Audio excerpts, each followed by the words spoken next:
Je vais à la rencontre de Rachel, 41 ans. À 17 ans, elle tombe amoureuse de celui qui deviendra son compagnon et son bourreau pendant presque 4 années. Bonjour, Bonjour. Rachel. Bonjour. Jessica. Enchantée. Enchantée. Merci beaucoup de m'accueillir. Bienvenue. Merci bien.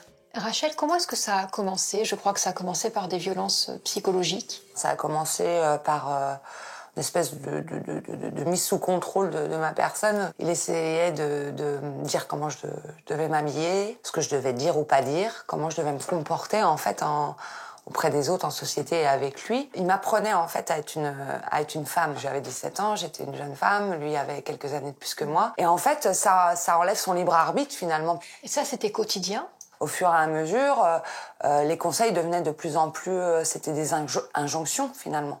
Et de l'humiliation, j'imagine? Et de l'humiliation. Et au fur et à mesure, je me sentais pas bien, je me culpabilisais petit à petit de pas bien faire. Est-ce que vous aviez conscience à l'époque d'être victime de violences conjugales? Pas du tout conscience que c'était de la violence conjugale.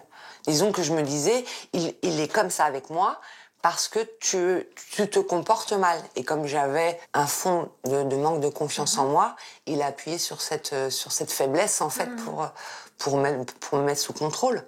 Et à 18 ans, vous tombez enceinte.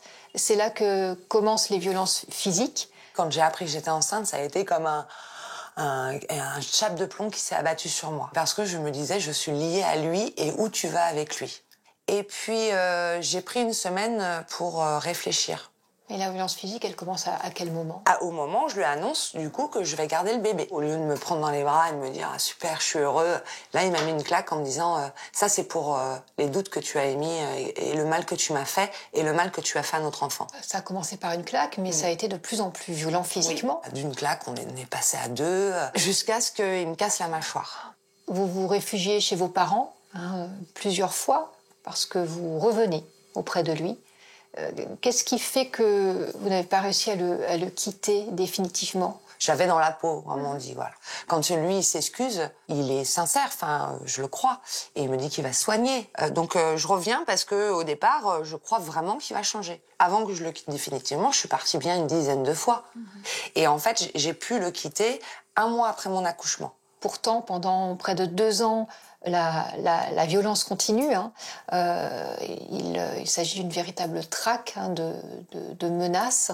Il n'était pas d'accord que je le quitte et il le faisait savoir avec force. Au départ, c'était, voilà, il se déplaçait, il venait frapper, il nous harcelait, il nous téléphonait et puis au fur et à mesure, il venait casser des choses. Vous avez déposé combien de plaintes en 2 ans? 13 plaintes.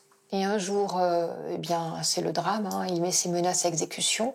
Une nuit, il rentre chez vos parents avec un fusil. Il abat votre papa, il frappe votre maman, et puis vous, il vous laisse pour morte, après avoir tenté de vous étrangler. Comment est-ce qu'on parvient à se reconstruire? Je suis passée par une grosse dépression. C'est une mort, quoi. Psychique, mentale, enfin tout est mort, et puis il faut renaître. Tout ce que je sais, c'est que j'ai envie de vivre, et puis j'ai une petite fille. Il est incarcéré en 1999, condamné à 30 ans de prison, dont 20 ans de période de sûreté. C'est-à-dire qu'il est libérable là, depuis 2019. Comment est-ce que vous appréhendez sa sortie? Mieux que je ne le pensais. Je pensais ne pas survivre à ça. Vous avez pensé à fuir? J'ai pensé à fuir, oui, je le pense encore. Je me dis que y a peut-être une autre vie quelque part pour moi où je serai en sécurité, quoi, ouais. Merci beaucoup, Rachel. Merci à vous.